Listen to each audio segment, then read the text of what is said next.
I'm going to show you a picture of this priest right here. Here he is doing whatever it is people do at Catholic churches. I don't know anymore. But this guy is Reverend Ross Miceli, Miceli, and he works at a church called St. Jude the Apostle Church in Erie, Pennsylvania. And basically, he's been in the news recently for not so good reasons, but not because of what you might think, despite being a priest from Pennsylvania. Okay, so let me give you some background on this because this story is so wild. So, his church every year they do this big raffle to raise money for the church's missionary work, for a lot of the stuff they do. And the way they do it is they hold a huge raffle. And let me tell you how this raffle works. They sell tickets worth $50, 50. These are expensive tickets in the raffle. So you can buy as many as you want. You could buy several tickets for a slightly cheaper price, whatever. And they hope they can sell like 9,999 of these, and every time you buy a raffle ticket, you get a 4-digit number. And that is your number in the big raffle. And if you do this, if you're selling $50 tickets and you're selling about 10,000 tickets, you would make $500,000. God, I hope my math is right. So that's how much you stand to make here. And the way this raffle works at this church is they say, look, I know you, since we're doing this, first of all, anyone can buy a ticket. You don't have to belong to the church. We want everyone in our church to spread the word, because if you have a family member, let's say, who lives in California and wants to support what we are doing, they can buy a raffle ticket online. So like they're willing to, anyone can buy the raffle ticket for the church. The way they pick the winners is you don't just want the priest picking a number out of a hat. There's too many ways that can be shady. So what they do is they say in Pennsylvania, they have a state lottery and they have a pick 4 game where they have 4 ping pong balls that come out, and it's already regulated. People trust it. It's safe. And it's not exactly the pick 4 game, but it's close enough to the pick 4 game. So what they say is in the 12 days leading up to Christmas, we're going to just see what the winning pick 4 lottery numbers were. And if that number corresponds to your raffle ticket, you win a prize from us. And it has nothing to do with the state lottery system, right? So what prizes are they giving away?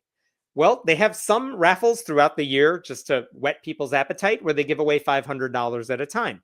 All right, very cool. They also give away like $1,000 in cash. They give away $1,500 in cash and gift cards to different places. The runner-up on like December 23rd, the runner-up this year was eligible for a Norwegian cruise to the Caribbean. Or if you didn't want to go on the cruise, you could just take $5,000 in cash. Pretty nice for the second place winner. And if you won the grand prize on December 24th, the grand prize, and I got to read this so I get this right. This is in 2024, December 2024. The grand prize winner got an orange Corvette Stingray 1LT, which is apparently very fancy because the car is worth $82,000. And if you didn't want the car, you could take a lump sum $50,000 in cash. So, not a bad raffle if you want to get in on this. Anyway, and it was a huge moneymaker for this church. They've been doing this for several years. And I will actually show you, there is a website that the church has for this particular lottery. And you could just check this out, like win a Corvette Stingray. Yeah, it's a convertible.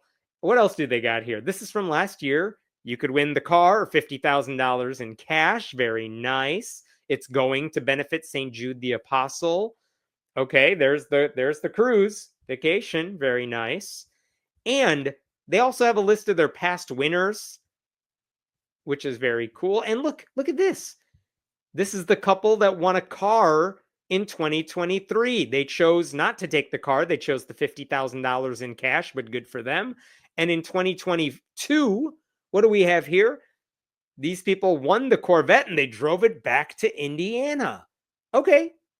I mean, fine. Yes, this raffle's been going on for a while. So why is this a story? Because this year on Facebook, this church announced on Christmas Day, hey, we did our grand prize drawing. Again, you could look at the date line here, December 25th, 2024. December 24th, grand prize, Corvette or 50,000 in cash. Those were the winning lottery numbers. And check this out. The winner is Martin Anderson from Detroit, Michigan. And everybody, you could see it right over here. He chose the cash option. So he didn't want the car. He chose the cash. All right. I mean, if I saw this on Facebook, on the church's raffles Facebook page, I would think, all right, I didn't win. Good for Martin. All right, I'm glad I supported a good cause, whatever. So again, none of this seems all that weird. There's nothing shady about the church holding a raffle or anything like that. Here's where things get weird. According to the Erie Times News newspaper, they published a story about this raffle recently because I'm going to just show you this little excerpt right here. Anderson chose the $50,000 in cash, Miceli said in naming him as the winner in that post I just showed you. Anderson, however, did not hold the winning ticket in the car raffle. He never bought a ticket at all. In fact, if you read the rest of this article, you find out there is no such person, as Martin Anderson, the Reverend, just made that name up. It was a fake name. He put it on the post. He said, this dude won. That guy doesn't exist. And now the question is, well, then why did he do that? Did the priest pocket the money? Did he steal the car? What the hell is going on here? And apparently, this is where it gets even more interesting. The reason we know this at all, the reason the reporter for the newspaper knew this, is because apparently the priest told one of his minions at the church, hey, guess what I just did? Or here's what I just did. And the person who heard that story is like, I don't think you're allowed to do that. And then he told the bishop of the diocese. And the bishop is like, oh no, this is bad. I should tell law enforcement. Because unlike a sex predator confessing to a horrible crime during the act of confession, I mean, the church isn't going to rat on that guy at all. But a raffle that might have been rigged or tainted in some way, got to tell law enforcement about that. So the bishop informed local law enforcement and they started an investigation. And check this out. The allegation and details of the investigation are included in a series of search warrants that detectives with the district attorney's office served on St. Jude's offices starting March 14th. They started doing this in March. One of the warrants states that in an interview with detectives on March 14th, Miceli admitted to publicly falsifying the results of the grand prize winner. So the priest openly admits, yeah, I made that guy's name up. This is months after that raffle took place. Amazing. And by the way, I think this is worth mentioning. Let me go back to that website for the raffle, because they say here's a picture of the 2022 winner and the 2023 winner. Where is the winner from 2024 that we now know is Martin Anderson? There's no picture of the dude. Why not? Because he doesn't exist. I'm on the website now. They've had 8 months to update it. They have not done that. Okay, so what the hell is going on? Let me go back to that article for a second. Here we go. Miceli, according to the affidavits, there's our buddy, he told the employee he made up the winner's name because there had been a problem with the raffle system, so the winning pick 4 number, 5851, didn't have anyone assigned to it. After the employee reported the admission to the detective, I believe, to the bishop, Bishop Persico confronted the priest about this allegation, and the priest admitted to fabricating the grand prize winner's name, but insisted the prize money was still in the account. Okay, so here's where we're at. It sounds like this priest had the winning lottery numbers, 5851, and he's like, oh no, according to my list, there is no one who bought that raffle ticket. And he could have just said out loud, hey guys, we didn't sell all 9,999 tickets. We undersold the tickets, too bad. And so no one won the grand prize. And he thought that would look really bad. That's going to make people not want to do this raffle in the future. So he just made up a name so that no one thought nobody won the grand prize. In his mind, this all made perfect sense. That's his best case scenario of what happened.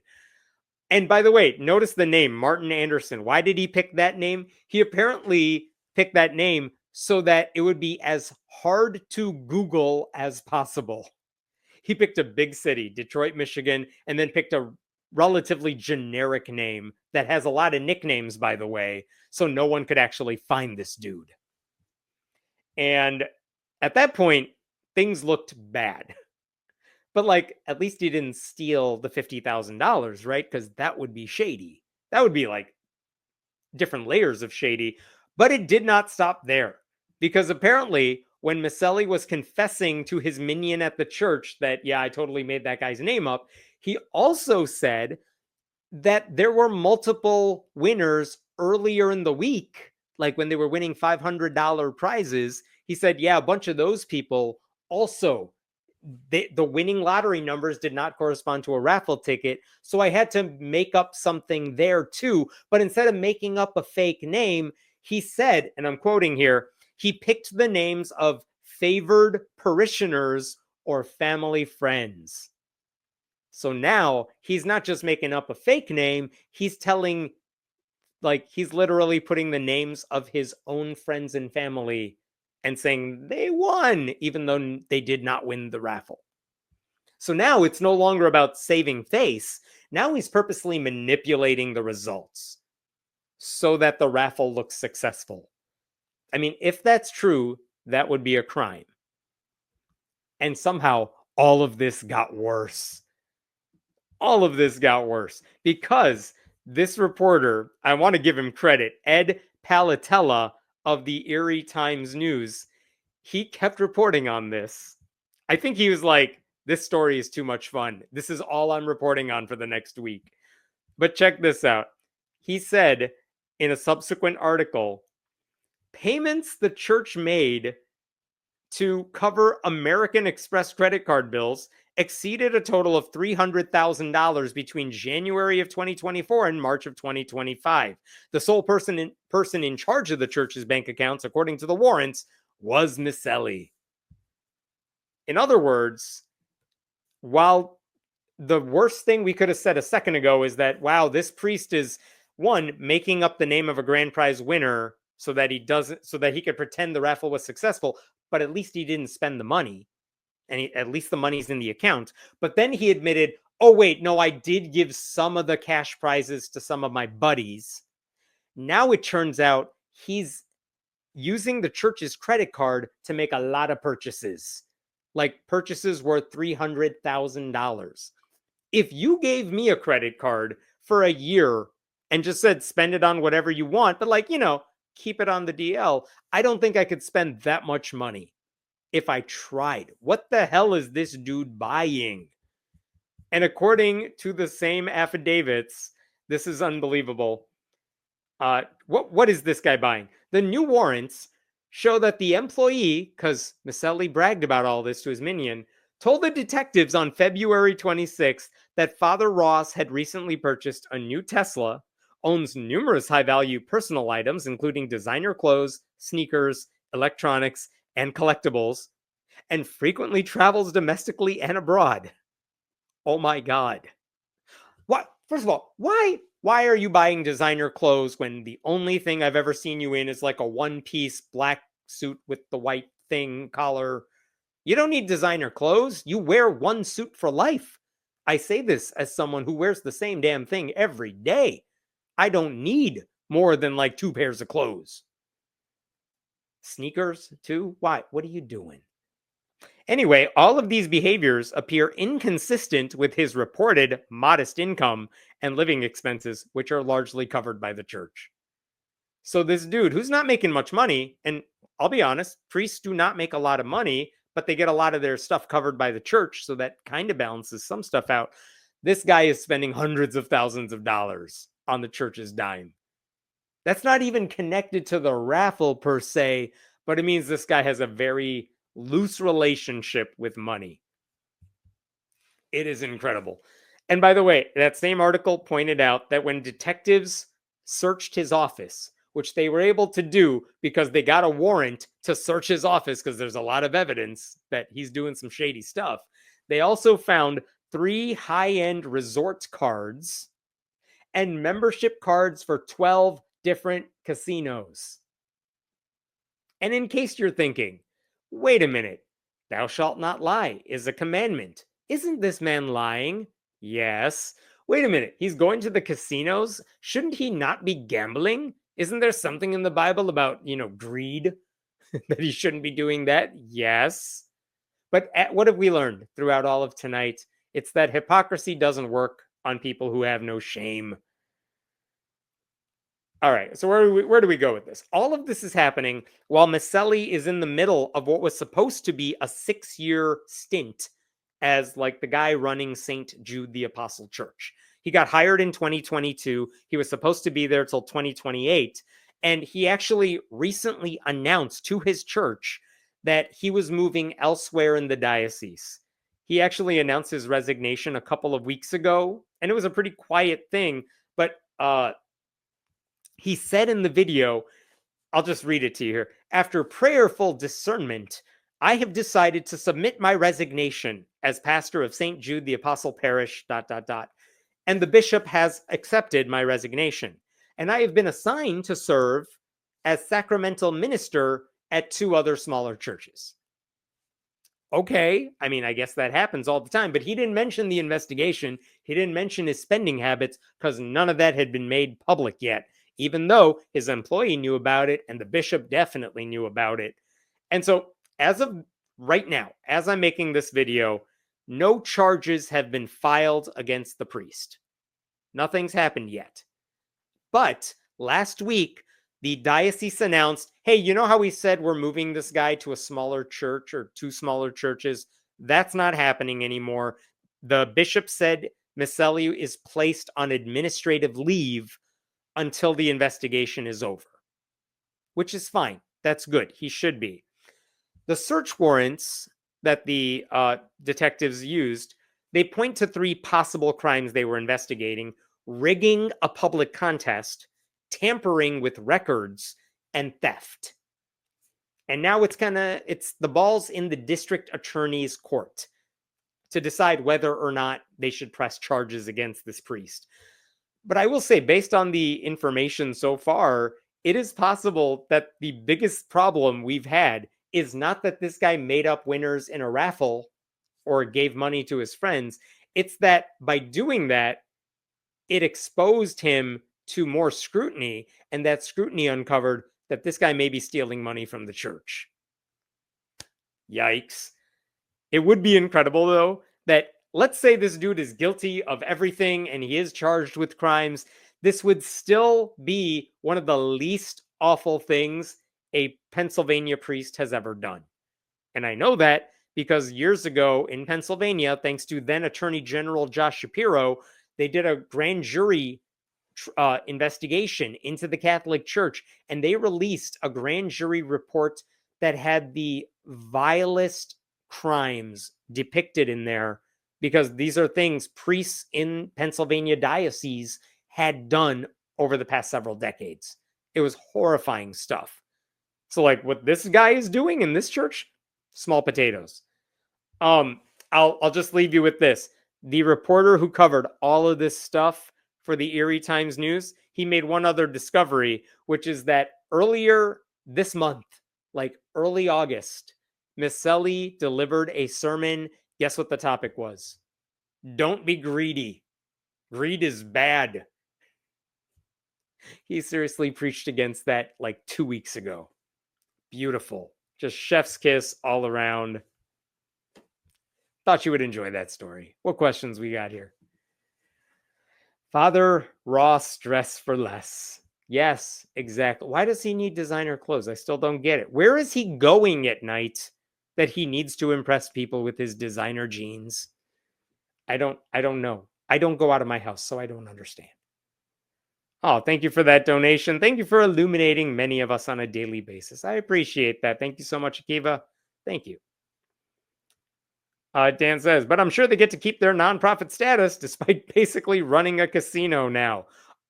And if they're not running a casino, I just talked to Miceli. He knows where all the good casinos are.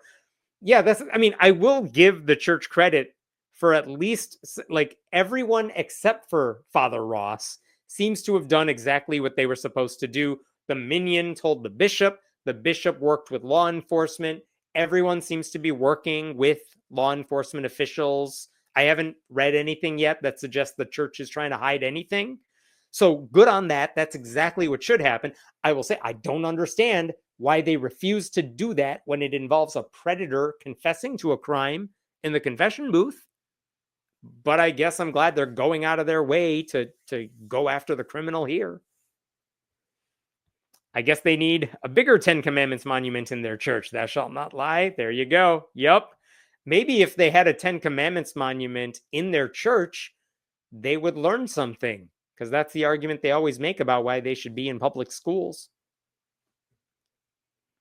Seriously, I'm much more concerned about where the Corvettes are coming from. I was wondering this. I don't think they're donated. I think the church is just buying them for the raffle because, again, if they are selling $500,000 worth of tickets, I'm sure they would be willing to spend $100,000 for these big prizes to cover those costs. I mean, it would add up in that sense. And that would be financially smart if you are selling all those raffle tickets. Now, if you're not selling all the raffle tickets, there will be problems.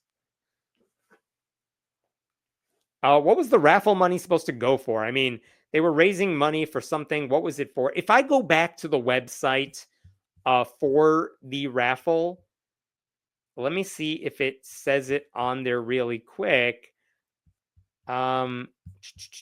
Yeah. Here's what they say on their website, and it's right above my head here. Thanks to your generosity, we are able to feed and shelter the homeless, provide quality religious education to children. No one needs that. Teens and adults. Enhance our liturgies and parish school campus to be a welcoming place of belonging. I mean, I appreciate that they're trying to feed and shelter the homeless. The rest of it, I could care less about. But I mean, again, this is a church raffle, so the money is going to the church. That's fine. I'm not bothered by that. They're very open about what the money's going for. Any other questions here? Oh, so the guy managing the gambling at church is the one with the gambling issue? I never saw that one coming. Why do you, as I enjoy poker and stuff like that, blackjack, sure. Why do you need tickets? Why do you need membership cards to 12 casinos? Like, unless you are pulling a heist, who is going to Las Vegas and like hopping from casino to casino? I don't know. I've been to Vegas a few times. I just stay at the one and then I might do something there. Maybe. I don't even do that. I'll spend like $40 playing blackjack. And then when that's done, I leave and I'm mad.